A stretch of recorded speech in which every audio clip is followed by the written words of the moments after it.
Every modern economy runs on one thing before anything else. It is not money, it is not politics, not ambition, but fuel. It moves the matatus that takes a nurse to work. It powers the generators, keeping a hospital alive, and it drives the trucks that delivers food to a village market, 300 plus kilometers from Nairobi. When it flows, life continues, but when it doesn't, the consequences ripple outward in ways that are slow, quiet, but these ways are surely devastating.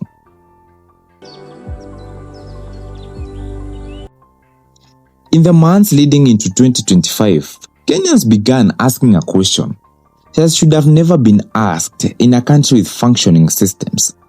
Where has the fuel gone? Reports of dry pumps, inflated prices, contradictory government statements, regulatory confusion, and behind it all, a system that many described as structurally vulnerable, politically entangled, and deliberately opaque. This is a story about what happens when a nation's most critical commodity becomes a flashpoint for everything wrong with governance, accountability, and the cost of power. I am Ndambiri. Yusuf. Some relief here now. A fresh fuel tanker has docked at the port of Mombasa, offering some sense of relief in what is quickly turning into a nationwide fuel crisis. This now brings the number of vessels... Now, first of all, you have to understand how Kenya's fuel system works. Kenya does not produce crude oil in commercial quantities. It is an import-dependent nation. Almost all of its petroleum products, petrol, diesel, kerosene, and jet fuel arrive by sea at the port of Mombasa, processed either at the port petroleum refineries or imported as ready refined products.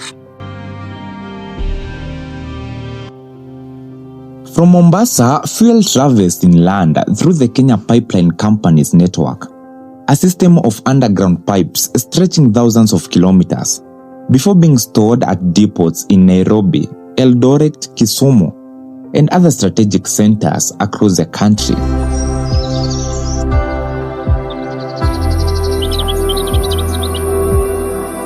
The retail price that Kenyans pay at the pump is not market determined. It is regulated. The Energy and Petroleum Regulatory Authority, EPRA, sets the maximum pump price every month, factoring in international crude oil prices, the exchange rate, and what is called the landed cost of fuel in Kenya. In theory, this protects consumers from price shocks. And in practice, it creates a layered, politically sensitive system where every adjustment carries implications far beyond the forecourt.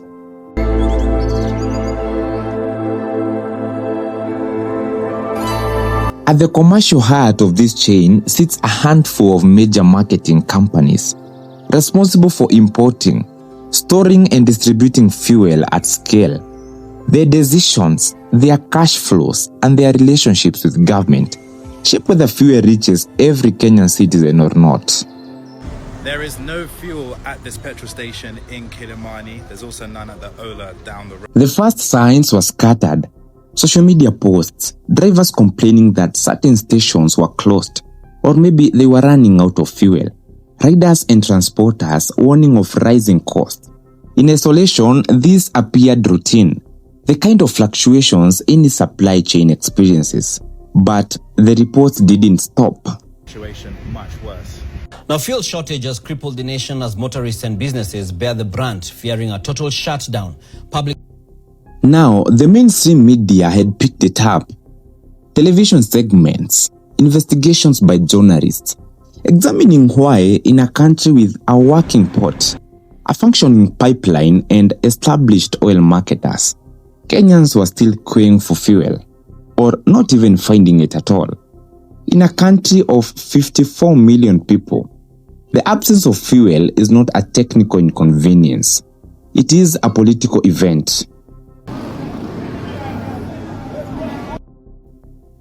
Emergency services, schools running generators, small businesses. Each sector carried its own version of the same story. When fuel is scarce or expensive, the cost is not distributed equally. it lands heaviest on those with the fewest options. The Ruto's administration maintained publicly that Kenya's fuel supply was stable and the regulated pricing framework remained intact. Government spokespeople cited that the role of EPRA and the Kenya Pipelines Company as buffers against supply disruption, emphasizing that the international crude market dynamics, not domestic mismanagement, were the primary driver of any price pressures. But the political pressure was building. Opposition figures and independent registrars used the fuel situation as one of the several lenses through which to examine the government's handling of broader cost of living crisis. In parliamentary debates and on the campaign trail, the question of whether ordinary Kenyans were being protected or being failed by the regulatory framework became a recurring theme. Unaona ati mafuta imepotea kwa petrol station. Mafuta hajapotea. Mafuta iko Kenya. To understand the controversy, you have to understand the architecture. Kenya's fuel importations operate on what is known as an open tender system, which is a mechanism designed to ensure competitive procurement and that there is consistent supply. Under this system, a consortium of oil marketing companies takes turn acting as a lead importer in each monthly tender cycle. In theory, this spreads risks and also prevents monopoly. In practice, it requires constant financial liquidity from participating companies and foreign exchange supplies that in recent years Kenya has struggled to guarantee.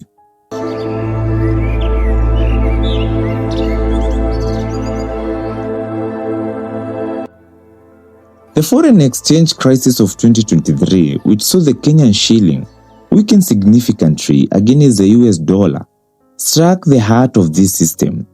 Since fuel is priced and paid in dollars on the international market, a weakened shilling meant higher local currency cost for importers.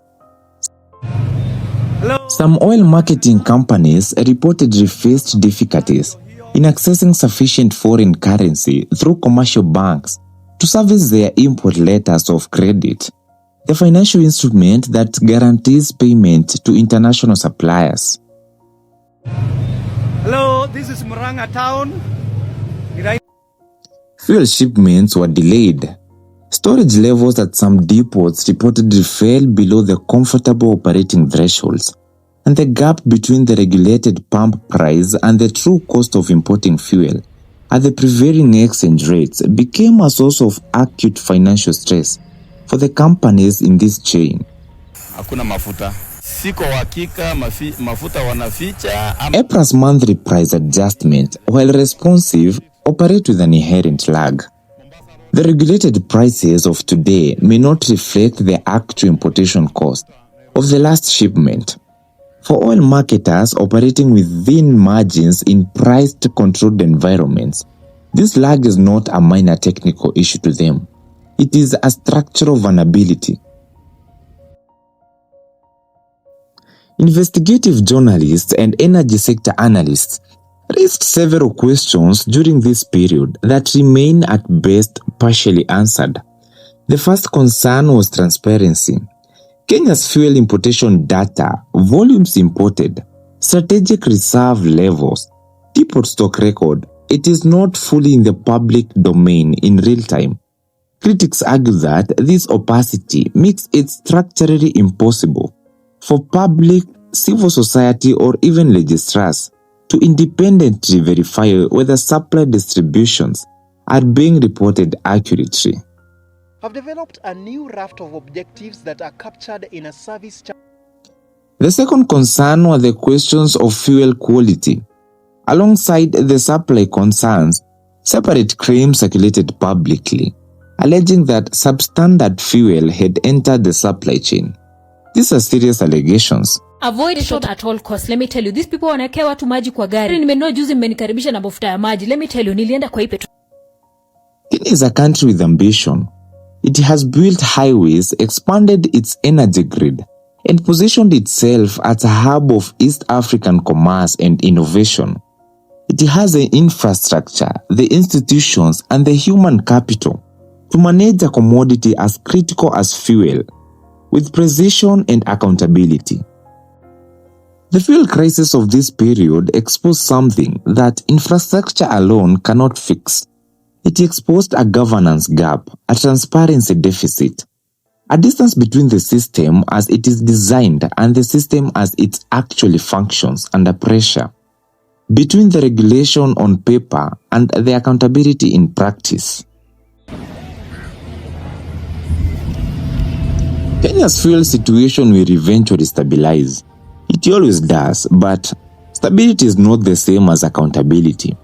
The pipes will flow again, but the question is whether the system that controls them will ever be truly transparent to the people it is supposed to serve. I am Ndambiri. Yusuf.